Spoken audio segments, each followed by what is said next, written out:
All right. Hi, everybody. Thank you for joining us this evening. This is John with Murder by the Book coming to you from my living room for another virtual event. Wanted to mention, usually when we do these, we have a little scroll down here at the bottom that says like, blah, blah, blah, in conversation with. I'm not going to put that up tonight because when we put that up, it removes the names from the authors. So that way everybody can know which author is speaking. I'm not going to put a banner at the bottom so you can see everybody's individual names. So that way, if you were not familiar with them, you will know who is speaking when they are.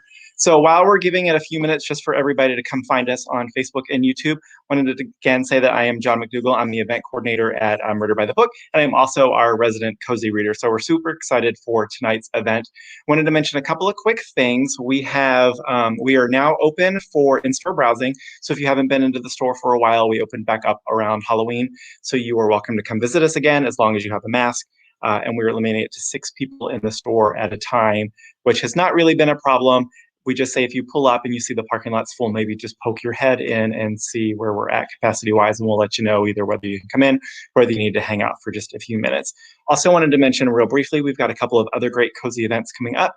On Tuesday the 9th at 7, we'll be chatting with Ellery Adams about her newest book. She's got some Valentine's Day book lovers trivia put together for us. On Thursday the 11th, I'll be chatting with Dorothy St. James and Olivia Black. On Friday the 12th, I'll be chatting with Valerie Wilson Wesley and Angela Sanders. And then on the 23rd of February, Joanne Fluke is actually going to be in Houston. So I'm going to be interviewing her in the store, broadcasting it live. There won't be a public portion of that, so you can't come meet her, but we'll be interviewing her in the store and streaming it. And we're also going to have some signed copies of that, so you can get those ordered at murderbooks.com. So I am going to start bringing out our presenters tonight. They are going to be chatting to us about all kinds of great Texas cozy stuff, so we're super excited about that. We are going to start with Melissa Bourbon. I'm going to bring her out first. How are you tonight, Melissa? I'm great. How are you?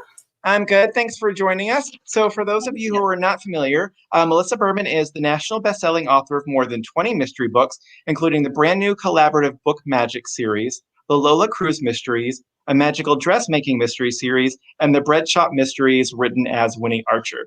She is a former middle school English teacher who gave up the classroom in order to live in her imagination full-time. Melissa lives in North Carolina with her educator husband, Carlos, and their youngest of 5 children. She is beyond fortunate to be living the life of her dreams, and she has graciously offered to help kind of keep the conversation moving with us this evening. So we appreciate that.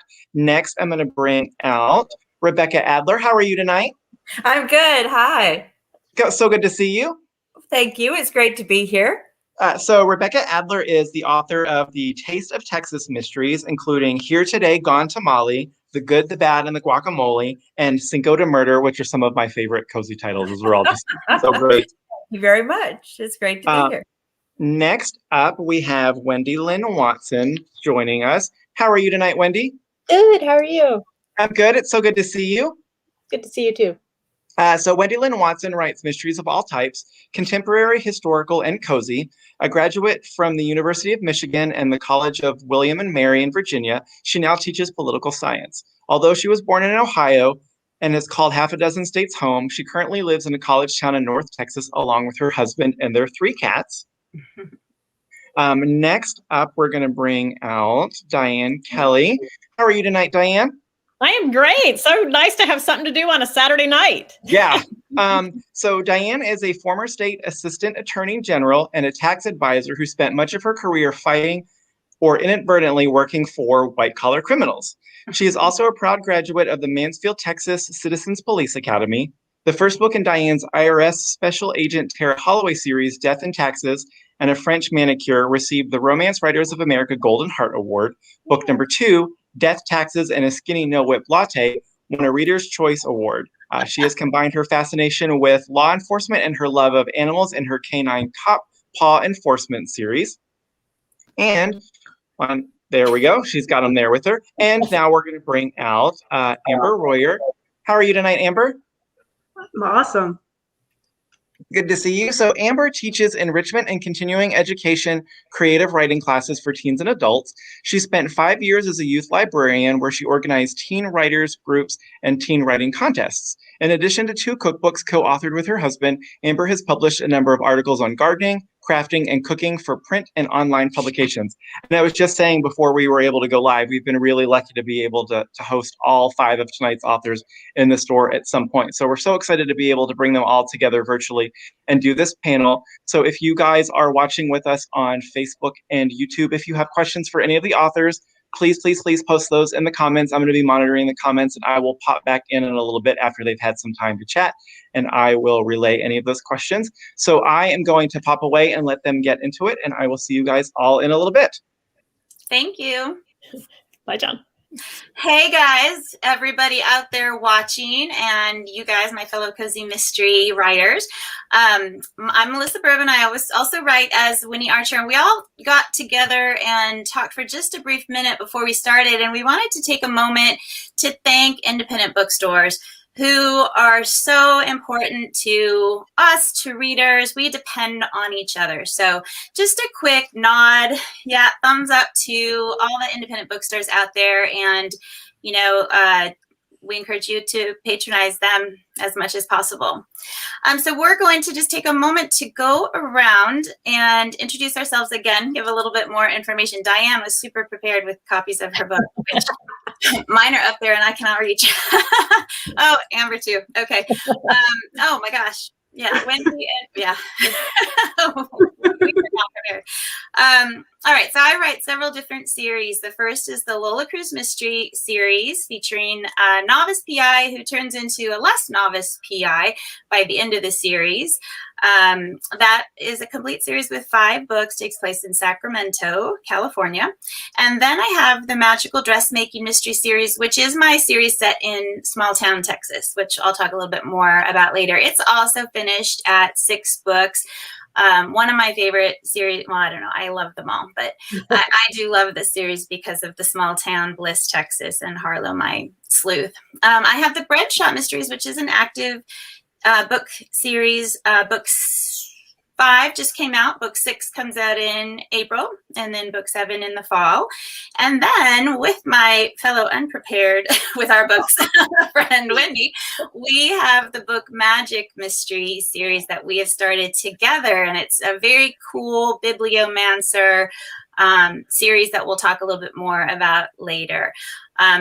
So we're just going to go around. So that's me, Melissa, and / Winnie. And next we're going to have Gina Lee Nelson, who also writes this particular series she's going to talk about as Rebecca Adler. Hi, everybody. They're talking about not being prepared. I realized I didn't write a bio, so I just had the one sentence that John said. I'm a theater teacher by day and a writer. So I write look at that, the Taste of Texas Mysteries. The series is finished at 3 books. It's from Berkeley Prime Crime, and it's set in far west Texas in a little town called Broken Boot. It's lighthearted and it's fun, and there's Tex-Mex recipes in the back because I love Tex-Mex. Okay, and next up we've got Wendy Lyn Watson. Hi, I'm Wendy, and as John mentioned, I write the Mysteries a la mode, which are set in Dalliance, Texas. They are about Tally Jones, who owns an ice cream shop. Remember the a la mode. And then I'm also working with, that series is finished at 3 books. And then I'm also working with Melissa right now on the book Magic Mysteries, which are so much fun. So much fun. That's so good. Yeah. All right, and Diane Kelly. So my Texas series kind of pushed the boundaries of what cozies are. In my Death in Texas series, normally cozies are set in a small town. These are set in Dallas. But I think I make it feel like a small town because they run into a lot of the same people, over and over again and that kind of thing. And also there's a little bit more romance probably than the typical cozy, and occasional bad words. I tried to get these characters to behave, but they refuse. Then my Paw Enforcement series is set in Fort Worth, where I lived for a long time. I lived in the Fort Worth suburbs. And again, that's kind of a bigger city. But when you live in these big cities, and many of you may have had this experience, you get kind of your little area. And she has her beat. The female police officer, Megan Luz, and her dog, Bridget, have their beat. So their beat is just a smaller part of the city. So it kind of feels, more like a small town. But there's a little bit of romance in here too. And again, occasional bad words because you get police officers in bad situations and sometimes naughty words come out of their mouth. But still overall, they fit, a lot of the cozy genre, the humor, they're light. They're not going to keep you up at night worried and freaking out about, horrible things. So just fun entertainment. And real quick, do you want to mention your two upcoming series? Also? Oh yeah, so I've got two new series launching this year. The first is the Southern Homebrew series. The first book is the Moonshine Shack Murder, and that comes out July 6th, and that's going to be set in Chattanooga, Tennessee. And then I've got a Mountain Lodge series that's going to be set in North Carolina, where I live now, and in the Blue Ridge Mountains. So I'm really excited about that. Yeah, I am too. Okay, thanks, Diane. And then Amber, who is the lovely person who brought us all together and is celebrating a brand new release. So Amber Royer. Hi, like John said, I've been teaching creative writing since 2008. In the beginning, it was just for UT Arlington Continuing Education. For the last couple of years, I've also been teaching for Writing Workshops Dallas. I took a lot of the stuff that I learned from teaching those classes, from writing my own work, and I actually put together a book that came out this summer called Story Like a Journalist. And it takes breaking the novel writing process and compares it to how a journalist writes a news article. So who is character? What is premise? When, where, setting? How is plot, and why is theme? And I have worksheets that go with all of that stuff. I started my publishing career in science fiction, and I wrote about chocolate being the most important thing in the universe with my Chocoverse trilogy. Met so many cool chocolate makers that I decided to take a foray into cozy mystery and give you Grand Openings Can Be Murder, which is set in a bean to bar chocolate making factory and shop. Cool. All right. Thank you, guys. So we're going to move on. So this is a Texas Cozy Mystery panel. So we all have books set in Texas. So we're going to talk a little bit about Texas as the settings for our series. And so I'll go first. I personally love the Southern influence of a Texas setting. Although I will say that once I asked a group of friends, this was shortly after I moved to Texas from California, I said, are y'all, I had learned to say y'all by then, are y'all Western or Southern? Like, what do you consider yourself, Westerners or Southerners? And they were like, we're just Texans. Texas is a lot of pride. Own breed. We're our own breed, right?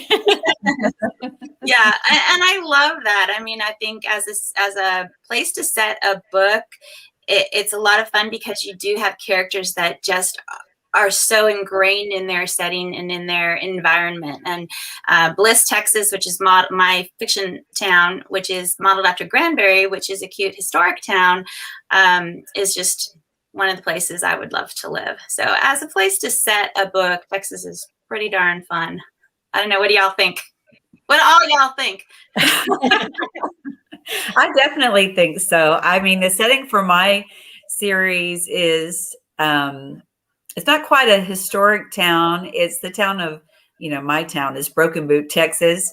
But I set it in the high desert of far, far west Texas because my family, we made a trip to Big Bend National Park and it just stuck with me. The beauty of the mountains, the starkness of the desert, the very different environment, the difference in the high altitude and the low desert floor. And I wanted to put that on the page. And not necessarily what people think of when they think of Texas, right? That's right. They really don't.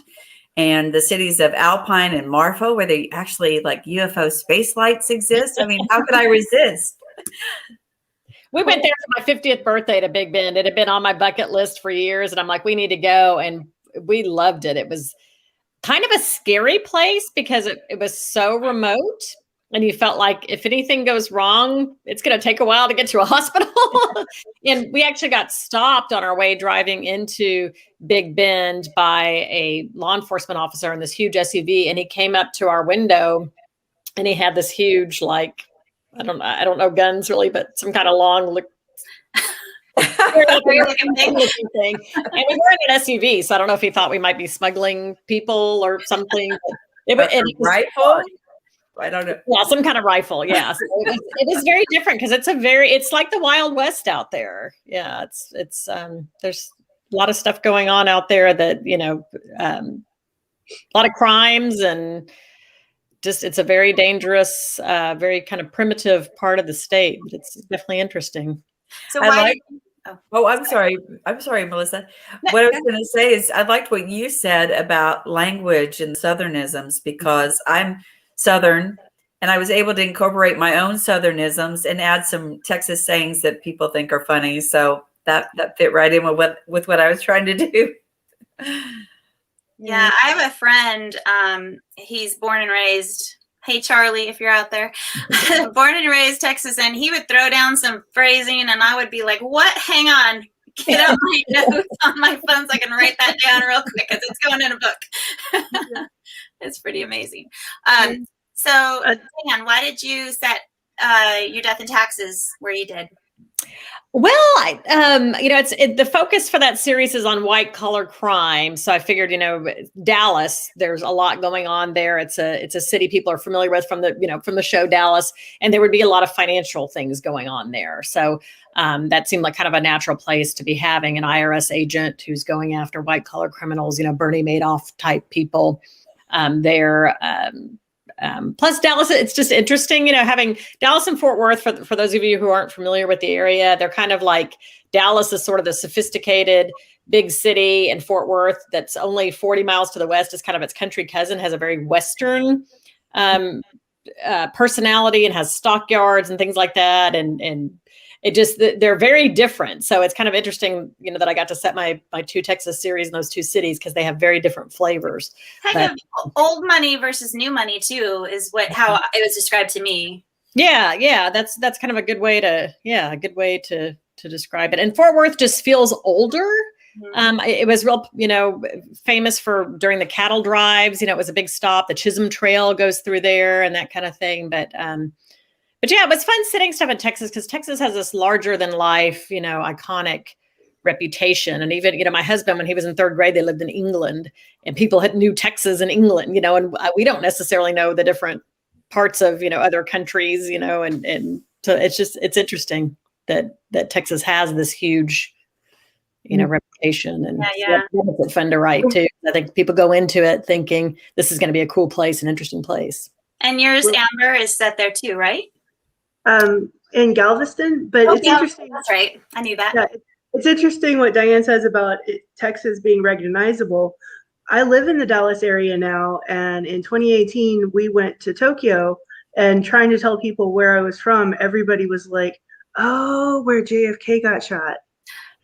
And that was really the main thing that they remembered about Texas, but there's so much more to it. And I love history.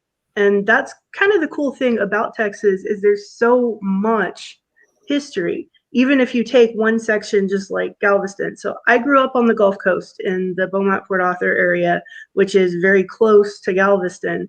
So I kind of got fascinated with things like pirates because there's a possible pirate treasure buried somewhere on the island if Jean Lafitte really did even have a treasure. There's this whole history with them raising the island after the 1900 hurricane. And this is actually not the first manuscript that I've set in Galveston. I had a very failed time travel piece, and then I tried to set something during the 1900 hurricane.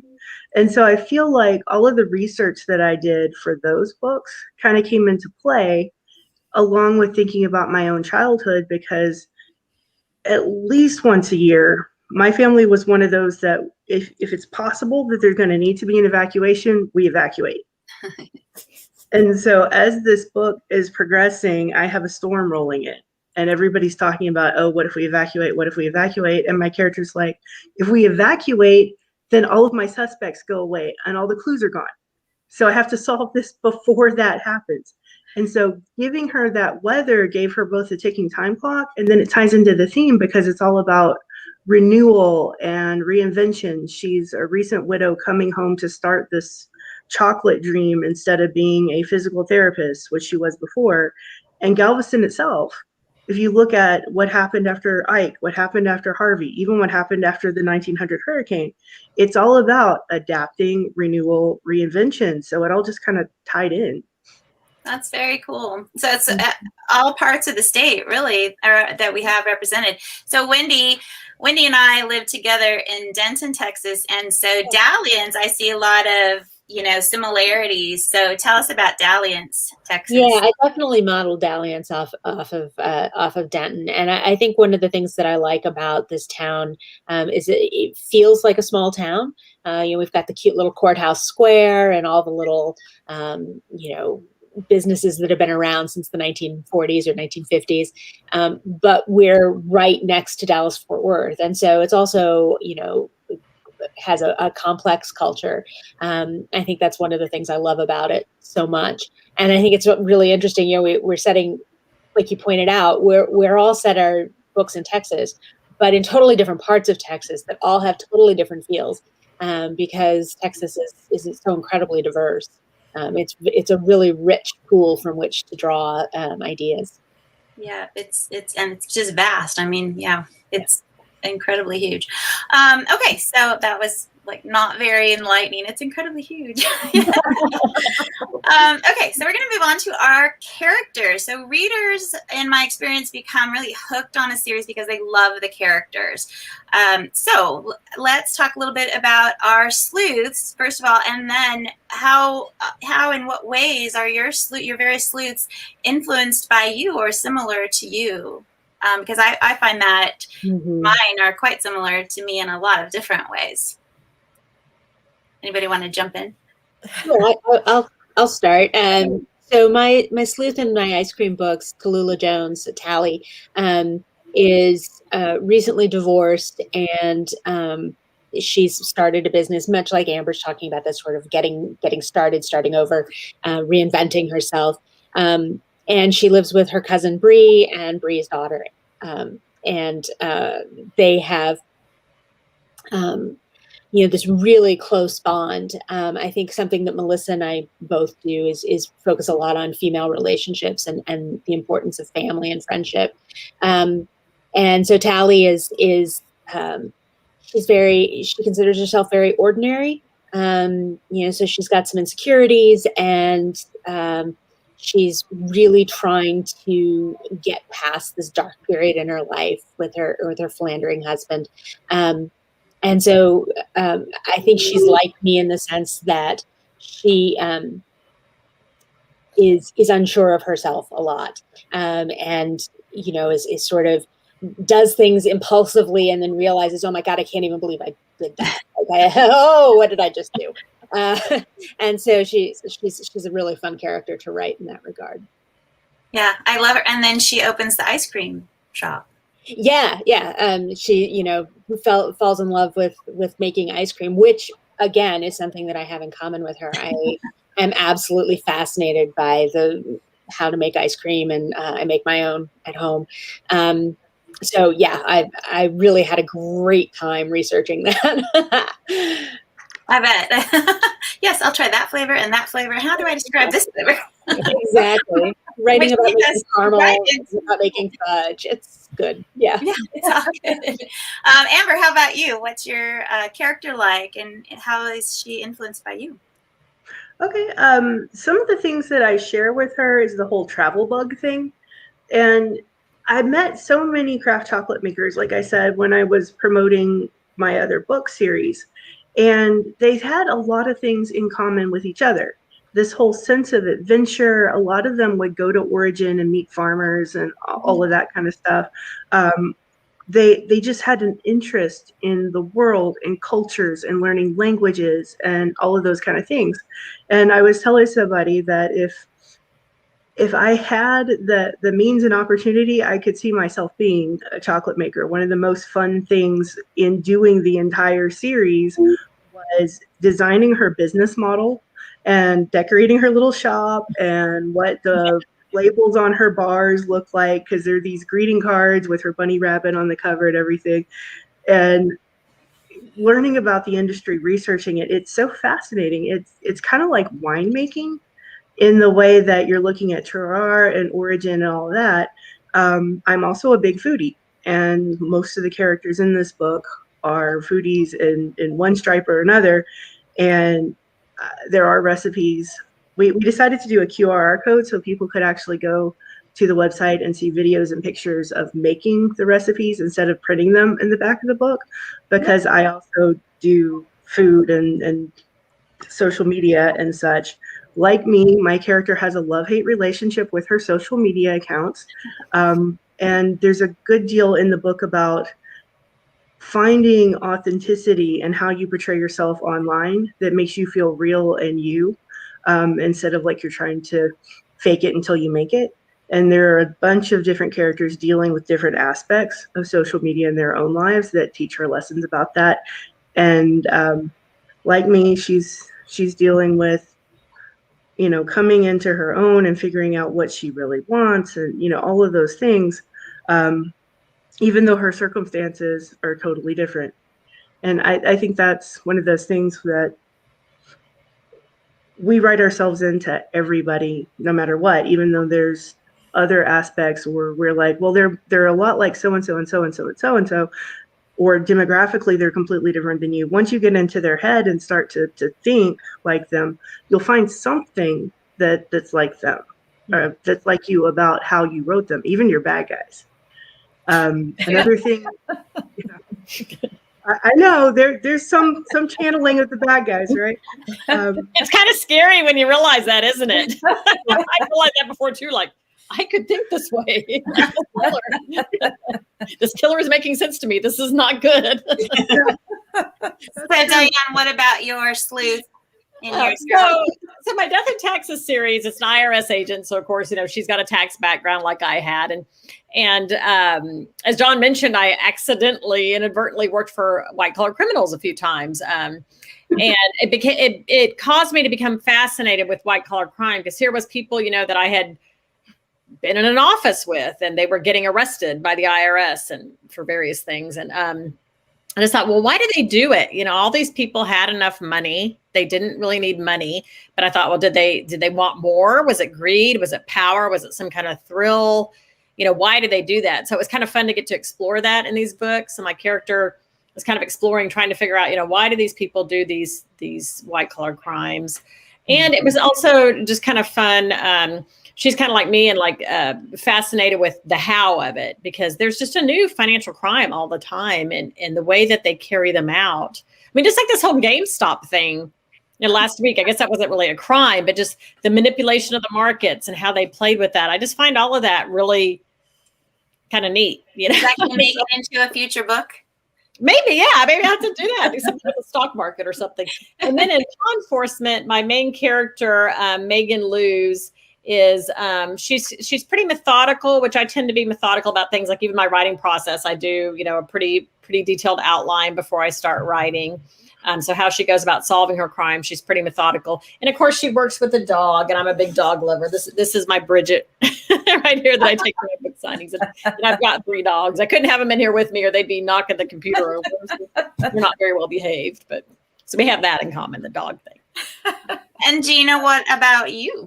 Well, I have been sitting here thinking about what I have in common with my sleuth. My amateur sleuth is Josie Callahan, and she too is in a state of renewal. She's been jilted at the altar. She lost her job at the paper in Austin. She comes home, to work in her family's Tex-Mex restaurant until she can figure out what she wants to do. But by golly, she's going to prove to them she's a great reporter. So when a murder takes place, she tries to solve it. In some ways, she's a little ditzy like me. In some ways, she's a big fan of family, and I certainly am that. And in other ways, I don't really know what we have in common, but we definitely, I see myself, like Amber was saying, in some of the other characters just as well. The people who use the Southernisms or the Texas sayings and just break out with just crazy things. I think that's my inner actress coming out, wanting to say all these crazy things to people. Well, and if he's a journalist, your character is a journalist, then you have the writing in common, right? Absolutely, absolutely. I was thinking that, whether I should say this or not, in her romantic endeavors with two characters in the book, where she's trying to figure out if they're attracted to her or not, and she's very insecure in that way. That's me. I'm very insecure when it comes to knowing if people are attracted to me or not, or if I should move forward or move back, or So yeah, I love her, but I think we definitely have those things in common, and the rest, That's very relatable. I think a lot of people, we probably all feel that way at times. Yeah. Yeah, even, not even just romantically, but with friendships and yeah. So my Texas heroine in my magical dressmaking series is Harla Jane Cassidy, who is a descendant of Butch Cassidy in an alternate historical reality, which I love history too, like Amber, and so I love to bring in little things like that. One of the books has a Bonnie and Clyde kind of a theme, but what I find, I don't know if y'all think this, I'm slipping into my total Texan here. I find that I project into my sleuth what I wish I was like. Yeah. That, I wish I could say that to somebody if they behaved that way, or I wish I had the tenacity to, chase a killer down the middle of Main Street or whatever it is. Does anybody else, you project yourself, like your wants or desires into that character? Oh, yeah, they're all tougher. They're all more outspoken. They don't bite their tongue like I do. Yeah. Sexier. They work out. They work out for me. They can eat as much ice cream as they want to and never gain a pound. Oh yeah. So the next thing I want to talk about is actually not something that we all talked about ahead of time, but it came up with the outlining comment. And so I'm just curious, who of you are outliners and plotters versus who are you are pantsers? And so, or in between. I'm like in between for sure. I'm like, in between too. Where it starts, who gets killed, the suspects list, and then sort of how it ends. But how I get there changes. So I'm not a super crazy outliner. I used to say that I was a plotter, not a pantser. Now I always answer that I'm a combination. Yeah. I know we're going to do this and we're going to do that. And we're going to do that. And that's the black moment. And I've gone into books thinking, oh, well, so-and-so's probably killed them, and then changed my mind. I did that too. It's like, oh no, that doesn't work. So-and-so's got to kill them instead. I got all the way to the end of a book and changed the killer. Wow. Yeah, this wasn't right. Had to go back and do a lot of revision, but yeah. When you said somebody was probably the killer, I'm like, I can't relate to that. You gotta know that going in. I do. I have to know that going in. Yeah. But I was just going to say, I get comments sometimes like, wow, I had no idea who the killer was. And I think it's because, like I said, I'm a little ditzy. So I'm not following a formula necessarily about how I'm laying the breadcrumbs out for people to figure it out. And then so they're surprised. They're like, wow, well, okay. So they're like, I had no idea who the killer was. And I'm like, well, me neither. So got to the end. Yeah. Yeah. I think the whole idea that there's a dichotomy of you are a plotter or a pantser it's kind of dangerous, because people feel like they identify as one or the other. And then if a project needs something different for the process to work, they shy away from it because they don't want to catch that other label, almost like it's a disease. But I think whenever you limit anything in your writer's toolbox, you're limiting the ability to let your creativity function, to let both half of your brain kind of work. And I think some projects need more of an outline than others. And some of them, you really feel like you know the characters right away. And you're like, oh, well, this is what they would do. This is what they would not do. Or you think you know the characters, you get to a situation. Specifically with my sci-fi, I got to a situation where I thought the character was going to let someone else handle a huge problem instead of putting herself in physical danger. I got there and I realized, no, she wouldn't step back from that. And I went off of my outline for 4 chapters, completely different direction, but I found it dovetailed back in. Well, and that, goes back to the other question about our characters, or the other topic about our characters, that sometimes they just take on a life of their own. We might think that they're one way and sort of craft them in one way, but then eventually they become who they are, separate from us. At least that's been my experience. Yeah. Well, what about you? Oh, go ahead. Writing one of my books, and my character, it was in my Busted series, and I knew my character, kind of going into your thing, Amber, like I had this detailed outline, but it wasn't so detailed that there wasn't creativity within it. Like I knew she had something horrible that had happened in her background, but I hadn't decided on what that was yet. And I'm going along, and she said things had never been the same since that day she had to kill that man. And I went, oh my God. It's like my fingers, like were burning coming off my keyboard. I'm like, she had to kill a man on the beach. Oh my gosh. I didn't know that. I knew something bad had happened, but so sometimes that happens, and moments of brilliance. Yeah. Divine inspiration, or I don't know. Sometimes I feel like our subconscious, I don't know if y'all feel this way, like your subconscious is writing your book, even when you're not consciously doing it, and you'll sit down and things will come out that you'll be like, oh, that's cool. Or I go to sleep trying, I have a problem, and I'll just put everything aside for a day or two, and it'll work itself out when I'm sleeping. And I'll wake up one morning, 3 or 4 mornings later, and go, oh, that's what I have to do. Yeah. How about you, Wendy? Are you more plotter, pantser, in between? I'm definitely a plotter, although there's certainly room for spontaneity when I'm writing. And when I have tried to not plot, it's a disaster. I just stare at the screen. I don't know what to do.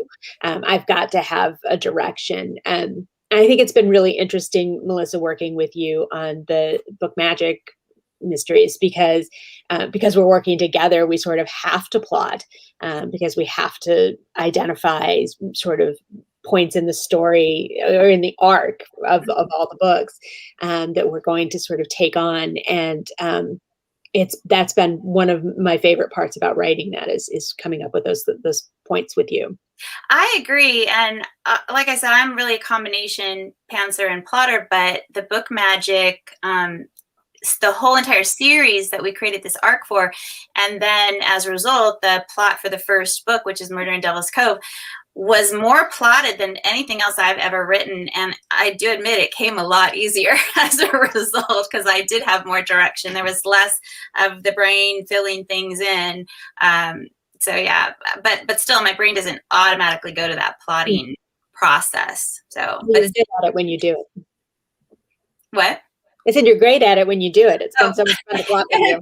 Yeah, I need somebody to help me jump off, and then I'm good. Okay, so what about food? Because we talked about this panel being sort of a Texas panel, but also a foodie panel. And all of my books have some element of food, because I love food, apparently.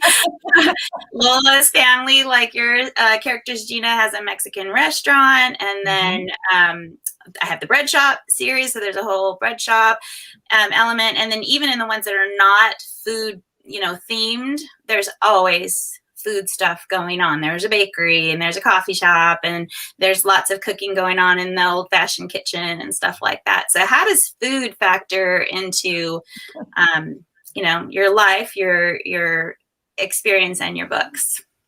I think food's really deeply emotional. And so, especially in an intellectual puzzle like a mystery, food can kind of provide an emotional anchor for the story, and make it, bring everybody together, bring them, breaking bread together. I think it just really adds this element of emotion that might otherwise be missing. That is really more intellectually thoughtful than I ever considered. That's why we put food in. Okay. Well, I would agree, because like in my book, Death, Taxes, and Peach Sangria, of course, this is, a drink, but the sangria keeps coming up, moments when Tara and who becomes her future mother-in-law that, who had this recipe that they, they come together if Tara's upset and kind of can't figure things out. She's drinking with friends, and it's all about that community, gathering around food. And same with death, taxes, and sweet potato fries. I was going through a sweet potato fries addiction. But those are her comfort food. When she's stressed out about the case, that's what she goes to. You also, Diane, though, have one, but now I can't think what the title is, but the whole peach pie. Yeah. Yeah, this is actually set in Nashville, Tennessee, so it's not a Texas cozy, but the whole plot centers around a peach pie and a peach pie recipe, and I love peach anything. That's why I have peach sangria, peach pie. I love peach cobbler, or peach anything. I'm still waiting for you to make me that pie. I will. I'll have to do that. I hadn't thought about that, but I'll have to make it. It's not that hard. What about you, Amber? Well, it works several different ways in my story, because you have the chocolate shop and the whole idea of where does food come from and how do you get from raw material to something that's very upscale. And if you read a lot about the way people talk about flavor, I've gone to a number of chocolate festivals, and I actually sat in on a session where the woman who does 4K chocolate talked for an hour and a half on flavor and what kind of emotion that can evoke and how flavor makes people feel things. So there's a moment in my book where my character has two potential love interests, and she's trying to figure something out, and she just wants to think. So she goes in the kitchen and she starts making this truffle with ingredients she has on hand, and it winds up with flavors that remind her of both of the guys, because she's still very confused about what she wants. And somebody comes in and is like, why does this truffle tastes like Arlo's cologne smells? And then Logan comes in and he's like, oh, you made a truffle like what I told you I like. And so she's in the middle of all this going, okay, what does this mean that my subconscious is telling me relating to food? And then I also wanted to show that, she was compatible with both of these characters. So Logan is from Minnesota, and when I visited Minnesota, one of the big things was hot dish. And I have him wanting to make her hot dish, but he's kind of a foodie, so that he matches that she's a foodie. So he'll make hot dish and he'll use frozen tater tots, but his cream of mushroom soup is going to be from scratch. So it's just little details like that. Okay, what is hot dish? Casserole. Yeah, it's deliciousness that's just very messy. I tried to do pictures of it for the website for the bonus recipes, and there is no way to photograph hot dish and make it come out pretty, because it's mushroom soup layered with tater tots, cheese, beef, vegetables, all in one big casserole dish. It's a Midwestern kind of a thing? It's a Minnesota thing. A Minnesota thing. Yeah. Minnesota. Yeah. Gotcha. How about you, Gina, with the Mexican food and the margaritas and the chips? I'm there.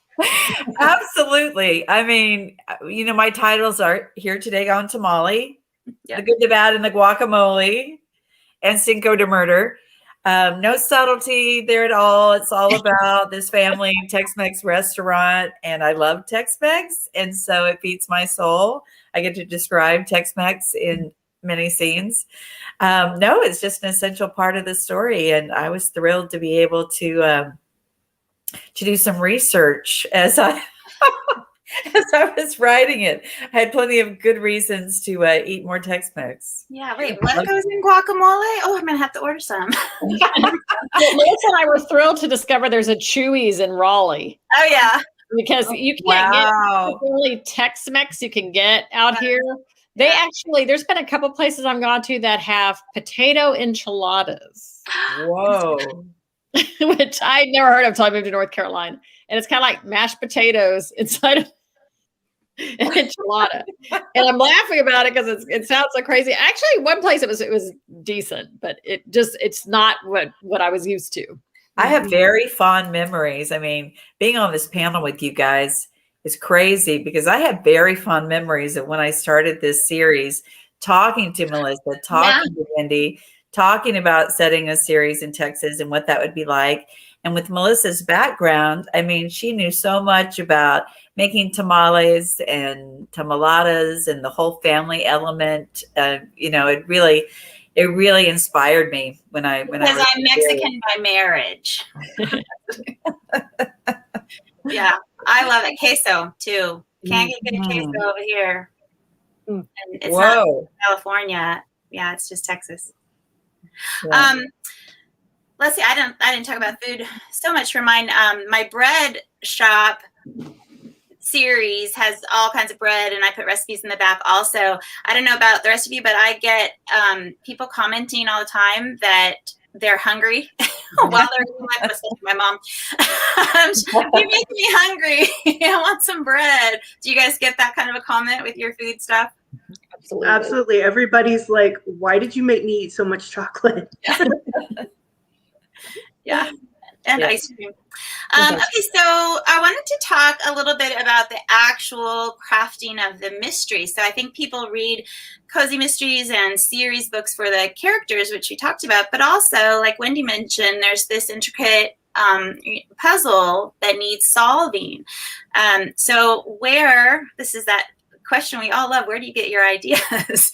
My ideas almost always stem from like Law and the Order ripped from the headlines, you know, and then they kind of morph and turn around in my mind and meld with my imagination to create some new plot. But, you know, there was this Dorothea Puente in Sacramento ran a boarding house, and I kid you not, these boarders who were elderly on Social Security, you know, were disappearing, and they were found buried in her backyard. And you know, 5, 6, 7, whenever I started writing years later, that came back to me, and that played into one of my books. You know, there was also something that happened at a nudist resort, and I was like, okay, that's going in a book. So how do you guys come up with your mysteries? Gina, how about you?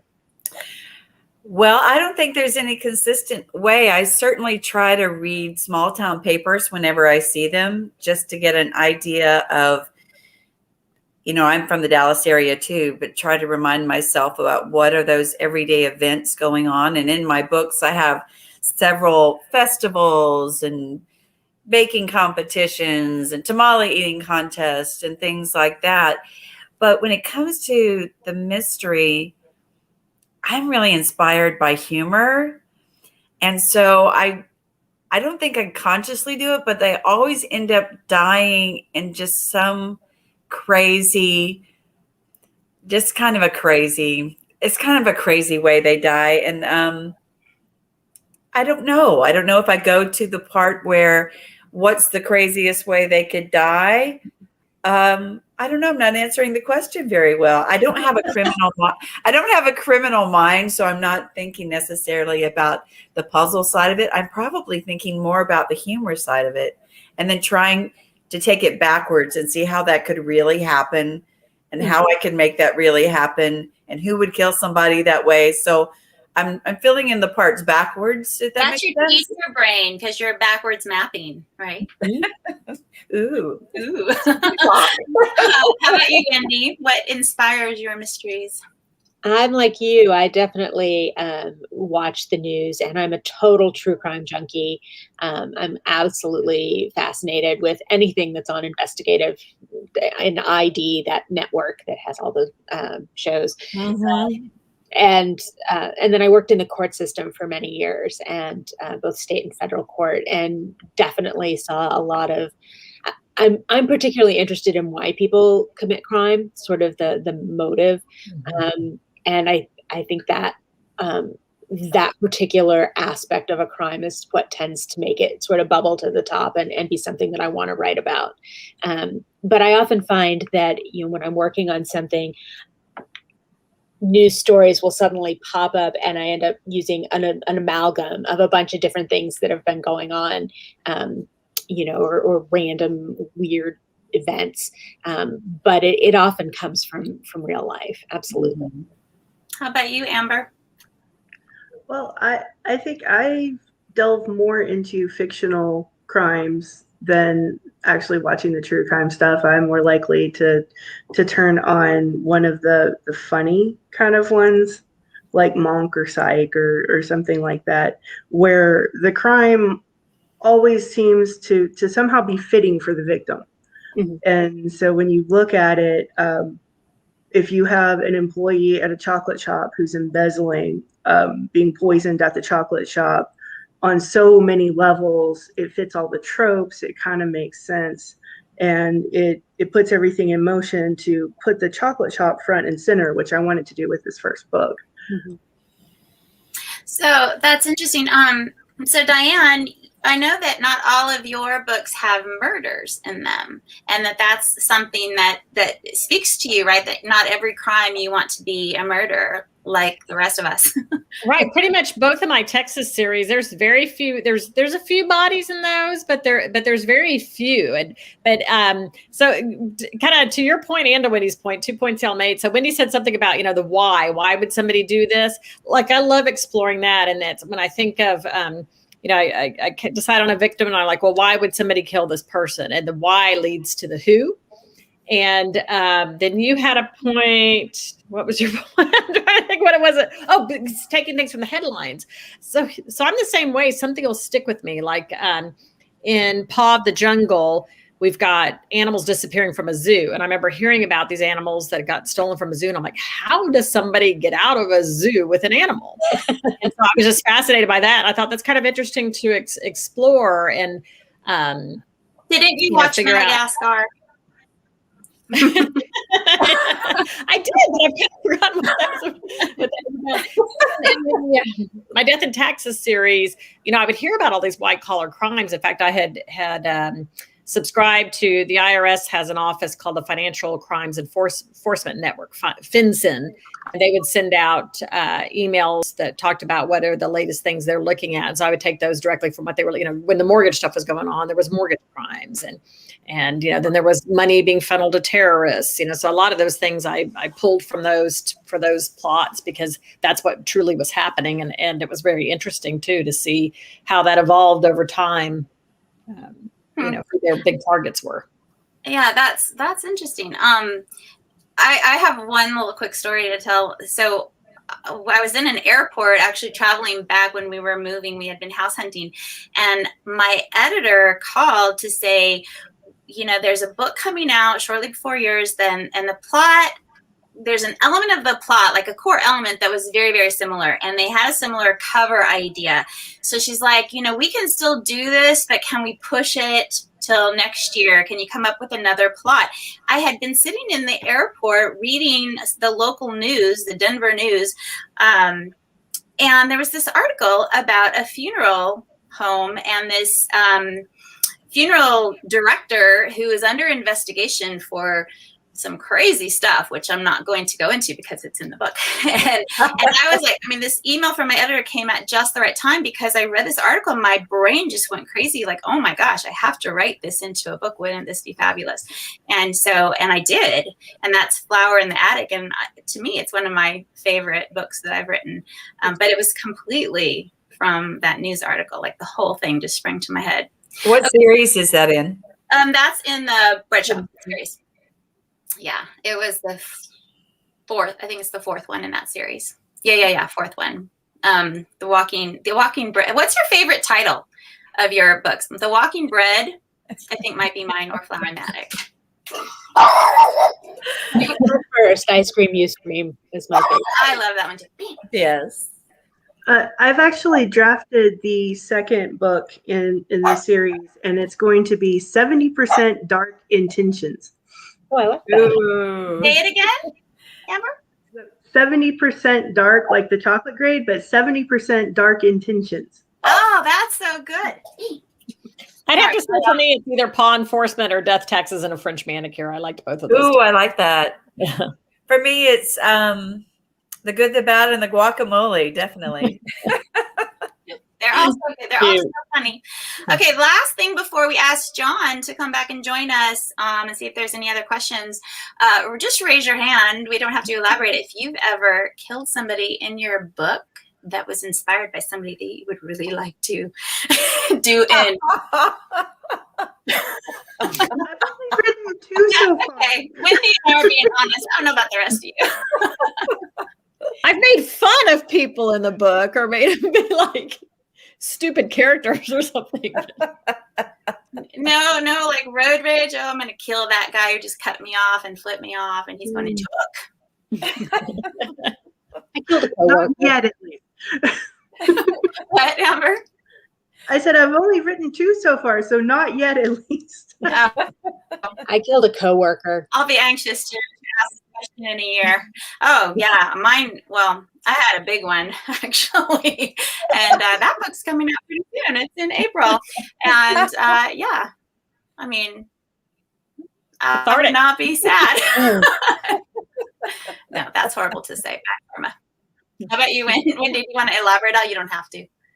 Oh yeah, no, I 100% killed a coworker in a book, and it was helpful because I could think of lots of reasons people would want him dead, so it really helped a lot. There's a lot of suspects, too, right? It was kind of like Murder on the Orient Express, where like 10 people could have wanted this person dead, so it was a piece of cake to write. Okay, well. Hey, John. Hey, Hello.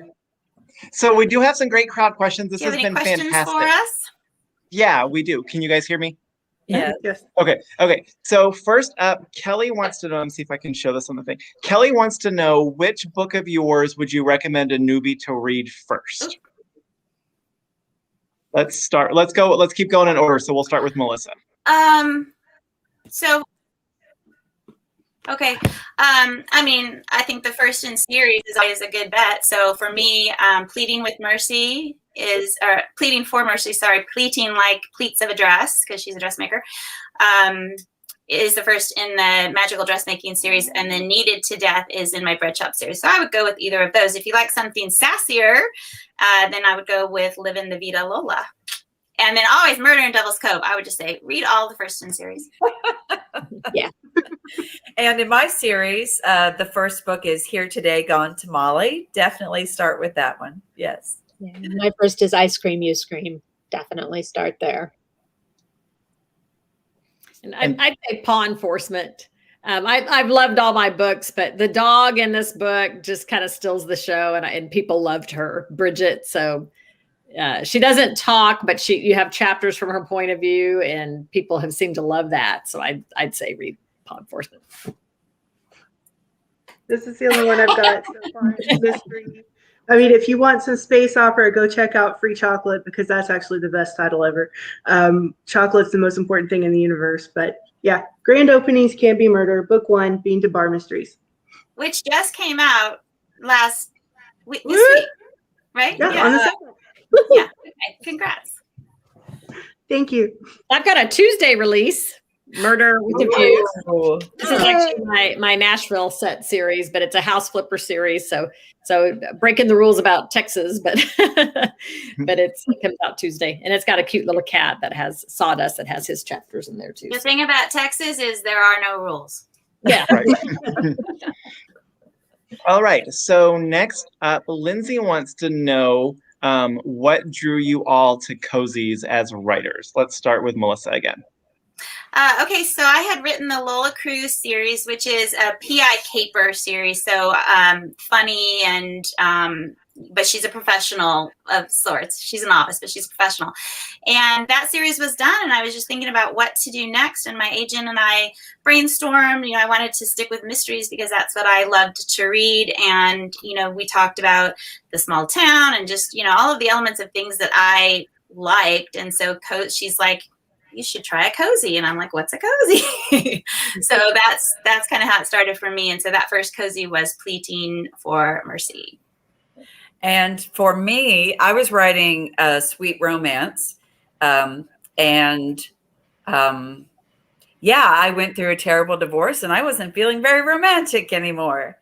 And I was actually talking to Melissa, and I knew, just talking to my critique partners, that my first person voice was so much stronger than my third person voice as a writer.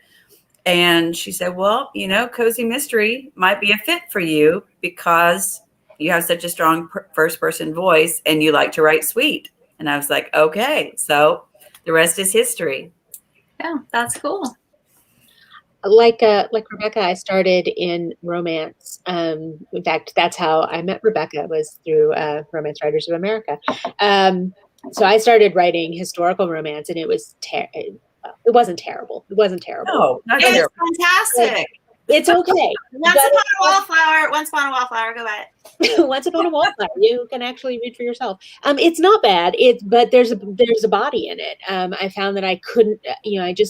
To me, the heart of a good story is that mystery, having that intellectual puzzle along with the emotional component. And Cozy is really perfect for that. How about you, Diane? Well, for me, it kind of all started with character. I just knew that I wanted to write strong women doing meaningful things. And sometimes with a good looking guy along for the ride. So it started out, kind of, to me, I always kind of thought of it more just as their career, that this was sort of career capers. And then it just kind of came to be crimes. I think because of that white collar crime background that I had, I came up with my Tara character fighting white collar crime, because that's kind of, they say, write what you know when you're a new writer. And that's what I knew was tax crime. And I found it fascinating. So it kind of happened sort of organically more than intentionally. And for you, Amber? I've always liked to read cozies. So like the Dorothy Cannell books, the Goldie Bear series, all of those were some of the first books that got me into mystery. And then I love, like I said, watching the TV shows. And David Suchet's Hercule Poirot is just one of the most fascinating characters to me, the way he brings that character to life over the course of a series. But I was writing sci-fi, and that was my thing. And I really didn't think about writing one until I was sitting down with my agent. I had just wrapped my trilogy, and she's like, well, do you have any other ideas of what you want to do? And I had just had a discussion with some writers. I was presenting about food, and I was there with a chocolatier, and we were talking about getting the details right. So like the differences between what a chocolate maker and a chocolatier is. And I said in front of everybody, there are a number of cozy mysteries set in chocolate shops with chocolatiers. And there's some where chocolate is like this semi-magical substance, but I have never seen one with an honest to goodness bean to bar craft chocolate maker. Somebody should write that. And so my agent's like, any thoughts on what else you might want to do? And I'm like, maybe I should write that. So I kind of did.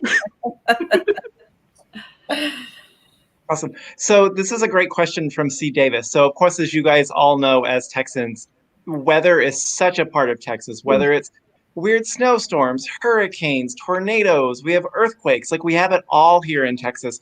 So C. Davis says, has Texas weather played a part in any of your books? In laying down the paw, there's an ice storm that really affects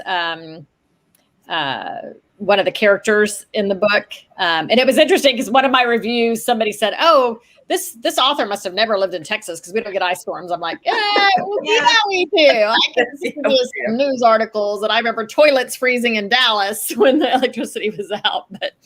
But and then I do have a tornado, and I'm trying to remember if it may be in this. It is in this exact same book, and it flips the police car upside down. So I had a lot of weather in this book. It was a very tumultuous season. I really haven't. It hasn't really factored into my series at all. Now, Amber, I saw you. Say that again, Amber. Huge hurricane rolling in the middle of this book. Yeah, and I've got a storm that features very prominently in one of the books, and it really mirrors what's going on emotionally for the characters. I would say, throughout my series that the heat of Texas is always in the series, but not any big weather storms or things like that. Just that, egg frying heat down in the desert. Yeah. Wendy had a specific question for you from Susan. She wants to know if you have an idea for a release date for the Death at Cape Misery. It's probably going to come out in about 2 months. Yes, it's a great question. Sorry about that. And so Julie wants to know, do you decide on a title when you are writing your book or when the book is completed? Let's start with Melissa and do the round again. For me, it's always helpful to have a title. And my Facebook people have been so great about helping come up with punny titles because for me, they're very difficult to come up with, but they can come up with them all day long, every day. And it does help me just kind of, I don't know, solidify the plot in my head with this particular book to have a working title. So, yeah. I find that to be true too. I have a wonderful group of critique partners, and one of them is our go-to title person. And it really helps me to have a title first and then write to that title. Mm-hmm. So yeah, I agree. I actually had a lot of my titles shot down. So I usually have a title that I'm working with from the beginning of the book, but that's not always necessarily the title that ends up on the cover. My experience has been all over the place because with my Death in Taxes series, almost anything I pitched, they said, great, we'll go with it. And then with my pawn enforcement, it was most of the time they went with what I suggested. And then it's gotten to be more and more where they're picking something else. And it always it's interesting because it always comes down to the sales department has the last say, because they kind of know what words tend to grab a reader's attention. And so like with my Mountain Lodge series, we went through a bunch of titles that I pitched to them and they didn't like any of them. And finally the sales department said, how about Get Away with Murder? And I thought, that's perfect. It's a getaway, you're getting away to the mountains. So I wish I could say that I had thought about that. But it is interesting because, part of the process that probably that readers maybe don't know is that sometimes, we get our title, we get our cover, we're still working on the book. So, we see this cover and we may only be, like I've already got my cover for Get Away with Murder and I'm only, 25,000 words into the book writing it. So it's kind of interesting how, the process, sometimes some of the steps kind of leapfrog other steps. Mm-hmm. Yeah, with Flower in the Attic, that title came about through one of my Facebook people and my editor loved it. And I had to figure out how am I going to get like dusting flour, Flour, into the plot somehow, which I did. But it was like, okay, now I have this as the title. So I have to figure out something to make it connect, mm-hmm. which was a different experience. Mm-hmm. And you talk covers. I've actually added detail to scenes or changed what a character is wearing or what their jewelry looks like based on something cool that the cover artist gave me. Same thing in my book that's coming out Tuesday, and I won't say what it was, but when I saw the cover, I was like, oh, now I've got my big But I think your title serves almost as like a thesis statement. Because it sets the tone, it sets an expectation that the reader has to find fulfilled in the book. That's a great point. Mm-hmm. So last question, but it's a two-part question. So first part is, what is something that you've read lately that you loved? It can be cozy. It doesn't have to be cozy. Just something that you've read lately that you love. And what do you have coming up next? Melissa? So the thing... I'm terrible. My memory is terrible. Menopausal memory. So I can't remember books past like yesterday. I read Bel Canto, which not a cozy, but very thought-provoking, and I loved it. And right now I'm in the middle of The Secret Token, which is nonfiction about the lost colony of Roanoke. And I'm reading that and super fascinated by that because it plays into Murder at Sea Captain's Inn, which is the next book magic mystery after Wendy's death at Cape Misery comes out. So there's this whole Darestone Lost Colony Roanoke element that's going to be in that. So I'm just doing research and it's just incredibly fascinating. And so the next thing that's coming out will be that book, which will be in July. And then also Death Gone Awry, which is in April, which is the next Bread Shop book. The last book that I read that I can remember the title of, I went back and read the At Home in Midford series by Jan Carone. Do you remember that? Yeah. I don't know how to pronounce her name. Is it Carone? Karen? Anybody know? But it's a series. You know the series I'm talking about? Oh, I just love this series. And small town, very sweet, very emotional. And I am working on a murder mystery set in Texas, and it takes place on a paddle boat that is used for a murder mystery dinner theater. So, I'm in the early stages of that, but that's what I'm working on right now. I recently reread Deception by Denise Mina. She's one of my favorite authors, and I can't recommend it enough. And I'm currently on a big nonfiction kick. I'm reading a book about John Demjanjuk, the auto worker from Cleveland who was accused of being a Nazi. It's really interesting looking at the sort of procedures surrounding his trial. Hi, Bean. And then I'm working on Death at Cape Misery right now, which is the second book in the Book Magic Mystery series. And how about you, Diane? So I recently read, Melissa and I have an online book club on Facebook. We have a page called the Book Warriors Book Club page, and we have an author every month that we read, a cozy author. And we read V.M. Burns' The Plot is Murder.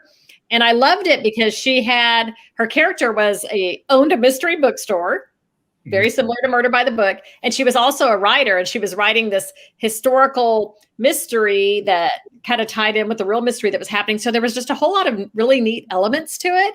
And I watched Bridgerton in the middle of that too. So it was kind of fun having the Bridgerton and then having the historical thing. So really like that. So if y'all are looking for an online book club, join us at the Book Warriors Facebook page. We read books. You can probably get The Plot is Murder at Murder by the Book, and the other books that we'll be featuring on there. And the next thing for me is my release on Tuesday of Murder with a View. This is actually going to be our book club pick for the Book Warriors for this month. So at the end of the month, we'll be talking about the book in detail.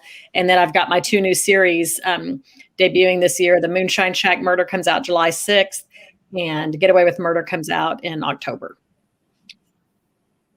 And how about you, Amber? I'm trying to catch up on some series that I just somehow fell through the cracks. So I'm in the first book in Elizabeth Peters' series, The Crocodile and the Sandbank, and I am very much enjoying it. I'm listening to it on audio. I have 6 hours left, so I think I'm about a third of the way through. And as far as what's coming up next, like I said, I am in revisions on 70% Dark Intentions, which will center around Felicity finding something that got imported inside a bag of cacao beans. Awesome. So I think that's going to wrap us up for this evening. Before we headed out, I wanted to send a huge thank you for Melissa for taking the reins and moderating so well and keeping the conversation going this evening. Thank you. And also a big thank you to Amber for reaching out to me and helping put all of this together. Thank you everybody for watching. One of the, it always feels weird saying this, but one of the good things about the pandemic is we're able to get up and running and do these virtual events. And like I said, I'm the resident cozy reader at the store. I love Cozies, but we don't get to host as many cozy events in the store as we would love to, because we know it's hard with publisher budgets and the books being paperback original. Sometimes it's hard and the budget's maybe not there to do in-store stuff, but we've really loved being able to bring so many cozy readers to everybody virtually. I'm super excited to see how, once we can actually do some in-store stuff again, how we can still do things like this, how we can augment doing in-store stuff and broadcasting it, which is kind of one of the reasons why we're excited about trying this thing with Joanne Fluke in a couple of weeks. So if you guys are cozy readers, please keep checking the store's website and our Facebook page. We've got lots of great stuff coming up. We're going to keep doing great stuff like this just because, like I said, it's been really great to be able to give cozy readers an opportunity to meet some of their favorite authors and be able to get all of these great authors kind of in front of people so people can know not only more about the genre, which is so wide and so wonderful, but also to know about all of these authors too. So thank you everybody for tuning in. I wanted to mention, if you missed any part of the chat tonight, Facebook and YouTube will archive those, so you'll be able to rewatch. YouTube sometimes takes a little bit longer just because it needs to do a little bit more encoding than Facebook does, but you will be able to watch this. And also, if you are surfing around on the Facebook page or the YouTube channel, you'll be able to catch any of the other previous events that we have done as well. So all of you guys, thank you again so much for doing this tonight. This was so much fun. You guys all take care, and hopefully once the world starts to right itself again, we can do something like this and have you guys all back into the store. Thank you so much, John. Night, everyone. Bye, y'all. Hi.